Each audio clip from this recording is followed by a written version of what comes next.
أعوذ بالله من الشيطان الرجيم. بسم الله الرحمن الرحيم. الحمد لله والصلاة والسلام على رسول الله وبعد. السلام عليكم ورحمة الله وبركاته. Ang tatalakay naman natin ngayon, aking mga kapatid sa pananampalatayang Islam, ay patungkol sa paniniwala sa qadar. Ito ang paniniwala sa naitakdang kapalaran, ang wagas na paniniwala na ang Allah ang lumikha ng lahat ng bagay,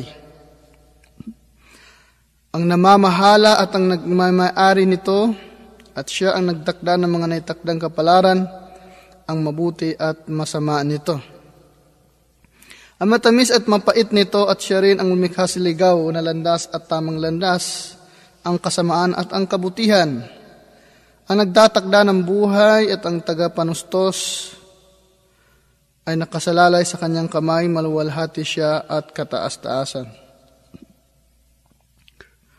Ang qadar, kung salitang qadar, wikang Arabic ito ay ang pagtakda ng Allah sa kahihinatnan ng mga nilalang na sang-ayon sa una niyang kaalaman at eksakto sa kanyang layunin sa paglikha.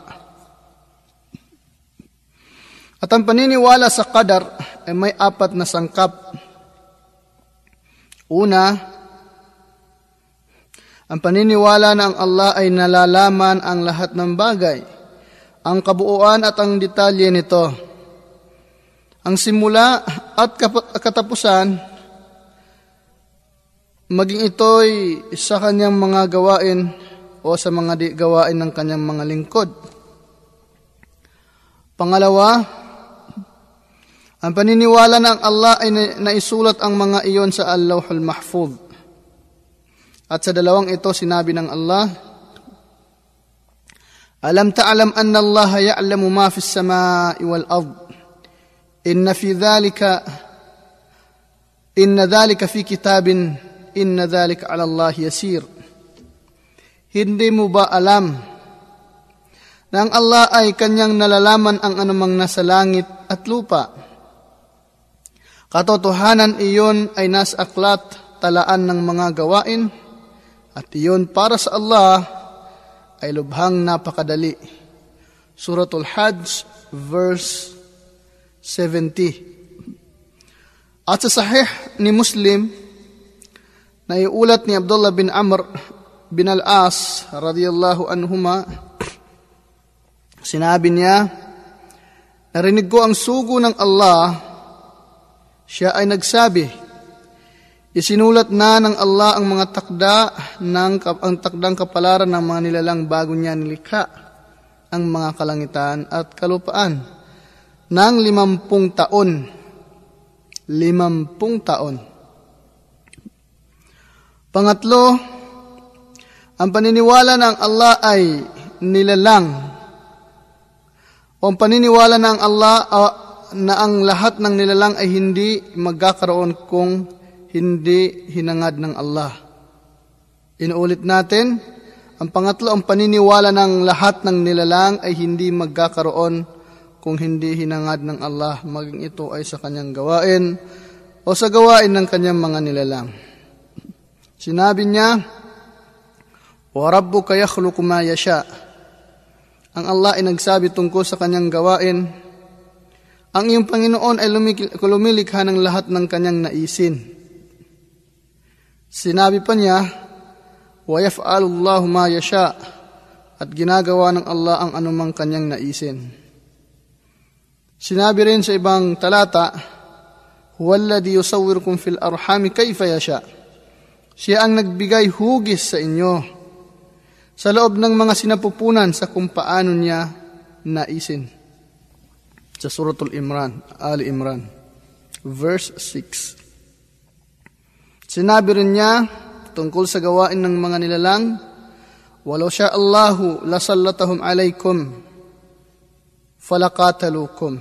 At kung ninais ng Allah, katiyakan binigyan niya sila ng lakas upang lumaban sa inyo. Magkagayon, walang pasubali, makikipaglaban sila sa inyo. Sinabi pa niya, "Walau sya Allahu ma fa'aluhu fadharhum wa ma yaftarun." At kung ninais ng Allah, hindi nila nagawa iyon, kaya pabayaan mo sila at ang mga ginagawa nilang kasinungalingan laban sa Allah. Ang pang-apat na sangkap ay ang paniniwala na ang lahat ng nilalang ay nilikha ng Allah. Maging ang kanilang kabuuan, katangian, kilos at galaw. Sinabi ng Allah, "Allahu khaliqu kulli shay'in wa huwa ala kulli shay'in wakil." Ang Allah ang tagapaglikha ng lahat ng bagay at siya ang namamahala sa lahat ng bagay. Sinabi rin, "Wa khalaqa kulla shay'in faqaddarahu taqdira." At kanyang nilikha ang lahat ng bagay at kanyang itinakdaan ito ng ganap na sukat batay sa karapat-dapat nitong sukat. Surah Al-Furqan, verse 2. At sinabi pa niya tungkol sa kanyang propetang si Ibrahim, alayhissalam, nang siya'y magsabi sa kanyang pamayanan, "Wallahu khalaqakum wa ma ta'malun." At ang Allah ang lumikha sa inyo at sa anumang ginagawa ninyo. Surah As-Saffat. At ang paniniwala sa qadar, tulad ng naisalaysay natin, ay hindi binabaliwala ang sariling desisyon ng isang lingkod sa mga gawaing maaari niyang pagpilian at ang sarili niyang kakayahan para gampanan ang mga ito. Dahil ang batas at ang aktwal na pangyayari ay itinuturo ang pagpapatunay nito sa kanya. Ang tungkol sa batas, sinabi ng Allah, "Faman syaa'a attakhadha ila rabbih ma'aba." Katotohanan, sinabi ng Allah ang tungkol sa pagkakaroon ng sariling desisyon. Kaya sino man ang may gusto, magtakda siya ng isang lugar o isang daan tungo sa kanyang Panginoon. Sinabi pa, "Fa'tu harsakum anna syi'tum." Kaya't lapitan ninyo ang inyong taniman kung paano ninyo nais. At siya nagsabi tungkol sa sariling kakayahan, "Fattakullaha mastata'tum, wasma'u wa ati'u." At matakot kayo sa Allah sa abot ng inyong makakaya o sa abot ng inyong makaya. Kaya, makinig at sumunod kayo sa mga pangaral ng Allah at ng kanyang sugo. Surah At-Taghabun. Sinabi rin niya, "La yukallifullahu nafsan illa wus'aha, laha ma kasabat wa 'alayha maktasabat." Hindi inuobligahan ng Allah ang isang may buhay maliban sa abot ng kanyang makakayanan. Mapapasa kanya ang anumang kabutihang bunga ng kanyang pinagsumikapan at pagdurusahan niya ang anumang kasamaan na kanyang ginawa. Suratul Baqarah. Ang tungkol naman sa aktwal na pangyayari, katotohanan, ang bawat tao ay alam niya o alam na siya ay may sariling desisyon at kakayahan. Maaari niyang gawin ang isang bagay at maaari niyang iwasan ito. Maaari rin niyang pag-ibahin ang mga bagay na umaayon sa kanyang kagustuhan. Katulad halimbawa ng paglalakad at ang di umaayon sa kanyang kagustuhan, katulad halimbawa ng panginginig. Ngunit ang kagustuhan ng isang lingkod at ang kanyang kagayahan ay nakasalalay sa kagustuhan ng Allah at sa kanyang kakayahan. Dahil kanyang sinabi, "Liman syaa'a minkum ay yastaqim, wa ma tasyaa'una illa ay yasha' Allahu Rabbul Alamin." Para sa sinumang may nais sa inyo na tumahak ng matuwid na landas.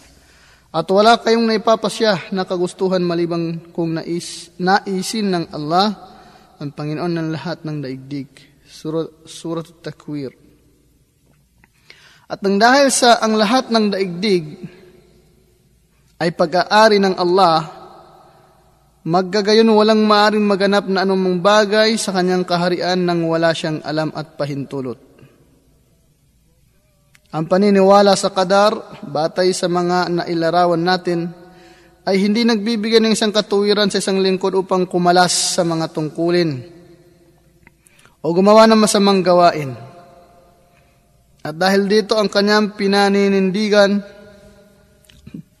ay walang saysay sa mga sumusunod na dahilan. Una, Ang Allah ay nagsabi, "Sayaqulu alladhina ashraku law sha'a Allahu ma ashrakna wala aba'una wala harramna min shay'in kadhalika kadzdzaba alladhina min qablihim hatta dhaqu ba'sana qul hal indakum min ilmin fatukhrijuhu lana in tattabi'una illa adh-dhann wa in antum illa takhrusun." Malamang nasasabihin ng mga nagtatambal sa Allah, kung ginusto lang ng Allah, hindi sana kami nagtambal, at pati ng aming mga magulang, at hindi rin sana namin na ipagbawal ni kahit isang bagay. Ganoon na ganoon din ang naginawang pagpapabulaan ng mga nauna sa kanila, hanggang sa natikman nila ang aming parusa. Sabihin mo, mayroon ba kayong kaalaman at ilahad ninyo sa amin? Tunay na wala kayong sinusunod maliban sa haka-haka lamang, at wala kayong sinasabi kundi kasinungalingan.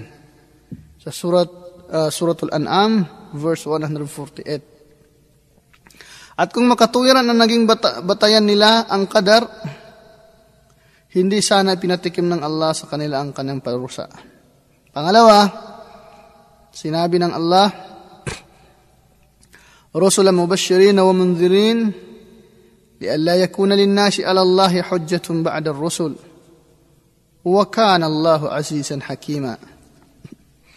At kami ay nagsugo ng mga sugong maghahatid ng magagandang balita at magbabala sa inyo para walang maikatuwiran ang mga tao kay Allah matapos gampanan ng mga puso o mga sugo ang kanilang tungkulin.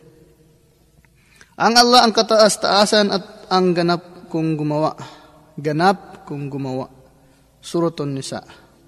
At kung ang qadar ay makatuwirang panindigan ng mga sumasalungat, hindi mapapawalan ng saysay ang kanilang pinaninindigan sa pagsugo sa mga sugo, dahil ang pagsalungat matapos silang may sugo ay nangyayari din sa takda ng Allah. Pangatlo, ang mga naiulat ni Al-Bukhari at Muslim, ang naiulat kay Al-Bukhari si Ali bin Abi Talib radiyallahu anhu ay nagulat. Ang propeta sallallahu alaihi wasallam ay nagsabi, "Walang isa sa inyo kundi naisulat na ang kanyang kalalagyan sa impyerno o sa paraiso. At nagsalita ang isang lalaki mula sa mga tao, hindi ba maaring umasa na lamang tayo o sugo ng Allah?" Ang sinabi ng propeta, "Hindi. Magtrabaho kayo, ang lahat ng bagay ay napapagaan." Pagkatapos kanyang binasa ang isang talata sa Quran, "Faman a'ata wattaqa," at ang tungkol sa sinumang nagbibigay ng kanyang kayamanan at may takot sa kanyang Panginoon at pinaniniwalaan ang katotohanan ng paraiso, aming iaalay sa kanya ang mabuting gawain at maging magaan sa kanya. At sa naiulat ni Muslim, ang lahat ng bagay ay napapagaan sa mga nailaan sa kanya. Kaya ang propeta sallallahu alaihi wasallam, kanyang ipinag-uutos ang magtrabaho at ipinagbabawal ang umasa na lamang sa qadar. Pang-apat, katotohanan ng Allah ay kanyang inuutusan ang isang lingkod at pinagbabawalan ito. At hindi niya ito inobligal liban sa abot ng kanyang makakaya. Sinabi ng Allah, "Fattaqullaha mastata'tum." At matakot kayo kay Allah, gawin ninyo ang ipinag-utos niya sa abot ng inyong makakaya. At sinabi pa, "La yukallifullahu nafsan illa wus'aha." Hindi inobliga ni Allah ang isang may hininga maliban sa abot ng kanyang kakayahan.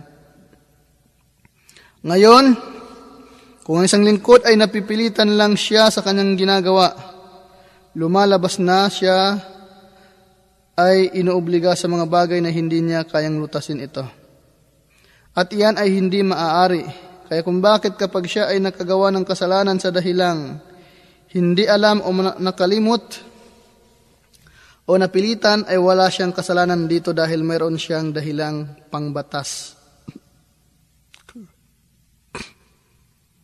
Panglima,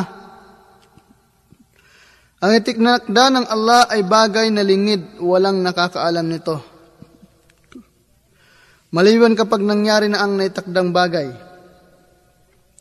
At ang kagustuhan ng lingkod ay nauna bago ang kanyang ginagawa. At ang mga nagugustuhan niyang gawin bago niya isagawa ay ang isang bagay ay wala siyang kaalam-alam kung ano ang tinakda ng Allah dito.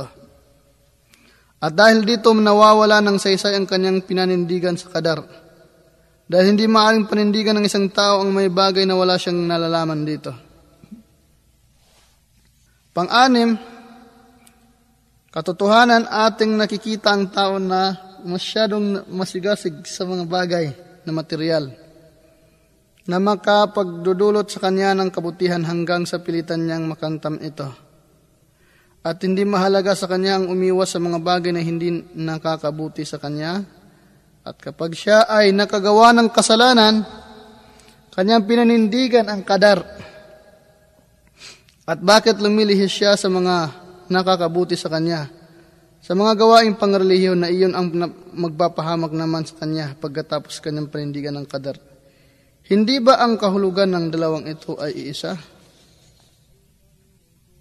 So kung sasabihin mong nakagawa ako ng kasalanan dahil sa qadar, o gagawin ko ang kasalanan dahil sa qadar, bakit hindi mo nalang gagawin ng kabutihan at sasabihin mong dahil sa qadar? Parehas lang yon. So gawin mo na lang ang mga pinag-uutos ng Panginoong Allah. Di ba? Kung bibigyan mo ng pansin ang mga sumusunod na halimbawa, magiging malinaw sa iyo ang tungkol dito. Kung nagkataon nasa harapan ng isang tao ang 200, ang isa nito ay hahantong sa bayang puro walang saysay. O yung bayan na purong walang saysay, ibig sabihin magulo, patayan, holdapan, hinahamak ang dangal, takot, gutom. At ang pangalawa ay hahantong sa isang bayan na puro kabutihan. Maayos, panatag ang kalooban, may malawak na kabuhayan at iginagaling ang mga buhay ng tao, dangal at ari-arian. Ngayon, anong daan ang kanyang pipiliin? Siguradong kanyang tatahakin ang pangalawang daan na hahantong sa bayan na maayos at panatag. At hindi maaari kailanman sa sinumang may matinong isipan na ang kanyang tahakin ay ang daang papunta sa lugar na ang lahat ng nasa loob nito ay walang kabuluhan. At puro nakakatakot ang kanyang paninindigan. At ang kanyang panindigan ay ang qadar. At bakit tinatahak niya ang daang papuntang impyerno sa paggawa ng mga gawaing panghuling araw at hindi ang daang patungong paraiso pagkatapos kanyang panindigan ng qadar? Isa pang halimbawa, nakikita nating inubliga ang taong may sakit na uminom ng gamot at kanyang iinumin ito kahit pa ang kanyang sarili ay kinamumuhian ito. At pinagbabawalan sa pagkaing makakasama sa kanyang kalagayan. At ang kanyang iniiwasan ito kahit pa ang kanyang sarili ay hinahanap-hanap ito. Ang lahat ng iyon ay dahil sa kagustuhang gumaling at sa kaligtasan at hindi maaaring tanggihan niya ang pag-inom ng gamot o kumain ng pagkain na makakasira sa kanya at ang paninindigan niya ay ang qadar. At bakit iniiwasan ng taong mga pinag-utos sa kanya ng Allah at ng kanyang sugo? O ginagawa ang mga pinagbabawal sa kanya ng Allah at ng kanyang sugo pagkatapos ay kanyang sasabihin o panindigan ang qadar. Pangpito, katotohanan ang nangangatuwiran ng qadar sa mga iniiwanan niyang mga obligasyon, pagsasagawa ng mga kasalanan, kung siya'y pagtangkaan ng isang tao ng masama at kukunin sa kanya ang kayamanan niya o kaya lapastangin ang kanindangal, at pagkatapos ay ipangatwiran ng taong yun ang qadar, sasabihin na, kukunin ko na lang ito, yung kayamanan mo, dahil sa qadar. sasabihin sa kanya, huwag mo akong sisihin dahil ang ginawa kong paghamak sa iyo ay takda ni Allah. Hindi niya tatanggapin ang katuwiran ng isang taong ito. At bakit hindi niya tatanggapin na ipangatuwiran ang qadar kapag siya ang hinahamak ng ibang tao? Samantala sa kanyang sarili, kanyang ipinangatwiran ang qadar kapag nilapastangan niya ang karapatan ng Allah. Bakit ganon? Diba? So nabanggit na ang Amirul Mu'minin, si Umar bin Al-Khattab radiyallahu anhu, dinala sa kanya ang isang magnanakaw na nararapat hatulan ng putol kamay, o putulin ng kamay. At kanyang ipinag-utos na putulan ito ng kamay. At siya'y nagsabi, yung taong magnanakaw, siya'y nagsabi. Sabi niya, maghunos dili ka o Amirul Mu'minin, pinuno ng mga mananampalataya. Ako'y nakapagnakaw lamang dahil sa takda ng Allah. At ang sinabi ni Omar, kami ay puputol sa iyong kamay dahil rin sa takda ng Allah. So, natapatan yung pangangatwiran ng taong yaon. Ang paniniwala sa qadar ay may mga magagandang kahihinatnan. Ang ilan sa mga ito ay ang mga sumusunod. Una, umasa lamang sa Allah matapos gawin ng mga dahilan, subalit hindi dapat umasa sa dahilan mismo dahil ang lahat ng bagay ay nakasalalay sa takda ng Allah. Pangalawa, hindi dapat humanga ang isang tao sa kanyang sarili kapag nakamtan niya ang kanyang minimithi. Dahil ang pagkakuha niya sa mga ito ay biyayang galing sa Allah sa naitakda niyang dahilan ng kabutihan at tagumpay. At ang paghanga niya sa kanyang sarili ay magiging daan para makalimutan niyang magpapasalamat sa mga biyayang ito. Pangatlo, ang kapanatagan at kaginhawaan ng loob sa mga dumarating sa kanyang buhay mula sa mga itinagda ng Allah. Hindi dapat siyang mangamba sa mga nawawalang mahahalagang bagay o dumarating na mga kasawian sa kanyang buhay. Dahil ang lahat ng iyon ay tinakda ng Allah, ang tanging nagmamay-ari ng mga kalangitan at ng kalupaan. Ito ay mangyayari ng walang pasubali. Sinabi ng Allah dahil dito, sinabi niya, ma asaba min musibatin fil ardi wala fi anfusikum illa fi kitabin min qabli an nabra'aha inna dhalika 'ala Allah yasir. Likay la ta'asaw 'ala ma fatakum wa la tafrahu bima atakum wallahu la yuhibbu kulla mukhtalin fakhur. Walang sakuna na naganap sa ibabaw ng lupa tulad ng lindol, baha, pagkamatay ng mga pananim, ni sa inyong mga sarili, tulad ng sakit, kasawian, negosyong bumabagsak, namatayan ng kamag-anak at iba pa. Kundi ang lahat ng iyon ay nakatalaga sa Allahul Mahfuz, sa talaan. Bago namin likhain ang mga tao, katotohanan iyon para sa Allah ay napakadali. Upang hindi kayo mawalan ng pag-asa at malumbay sa mga lumalampas sa inyo. At huwag kayo magpakasaya dahil sa mga ipinagkaloob sa inyo ng katiwasayan. Ipinagkaloob sa inyo ng katiwasayan at ang Allah ay hindi nagmamahal sa lahat ng mga o sa bawat mapagmalaki, mapagmataas sa kanyang kapwa. Suratul Hadid. At sinabi ng propeta na kapag tataka ang ginagalawan ng isang mananampalataya,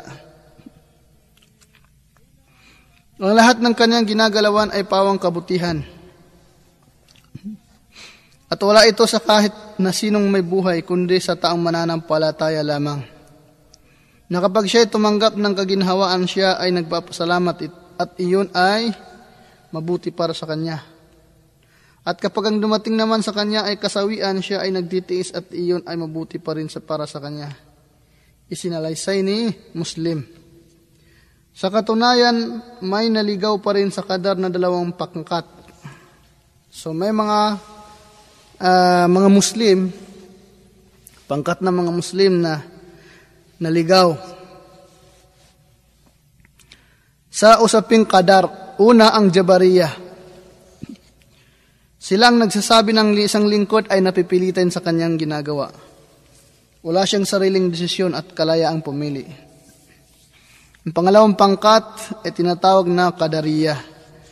Silang nagsasabi na ang isang lingkod ay may sariling desisyon at kakayahan at walang koneksyon dito sa kapahintulutan ng Allah at ng kanyang kapangyarihan. So hindi sila naniniwala sa qadar, sa mga nangyayari sa kanyang lingkod. At ang sagot sa unang pangkat, sagot natin doon sa una, yung Jabariyah, may pambatas at may pang-aktwal. Ito yung kauni at saka syar'i. Sa pambatas, katotohanan ang pinatunayan ng Allah na ang lingkod ay may sariling kagustuhan at desisyon sa kanyang ginagawa. Sinabi ng Allah, minkum may yuridu dunya wa minkum may yuridul akhirah.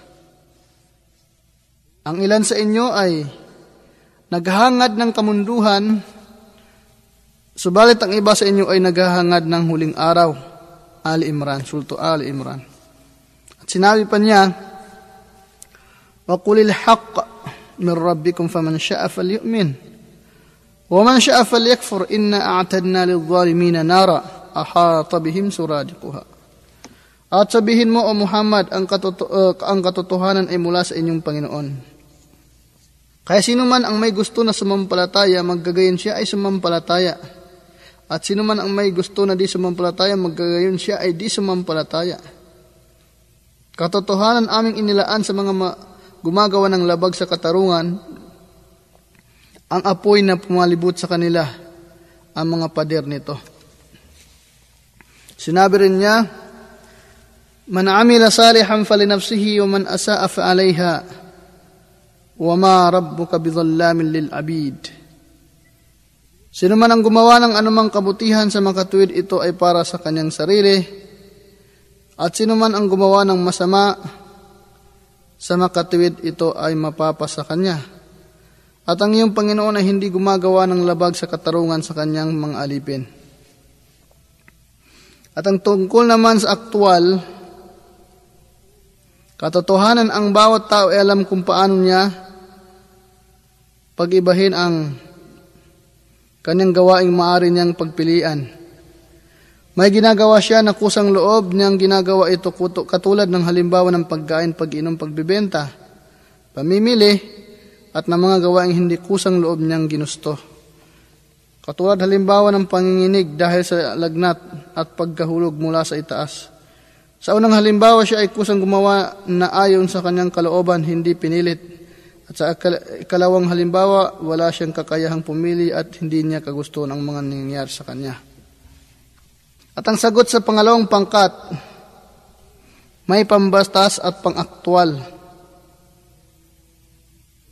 May pangbatas at pang-aktwal. Ang pambatas, katotohanan ng Allah ang lumikha, ito yung syar'i, lumikha sa lahat ng bagay at ang mga ito ay umiiral batay sa kanyang kalooban.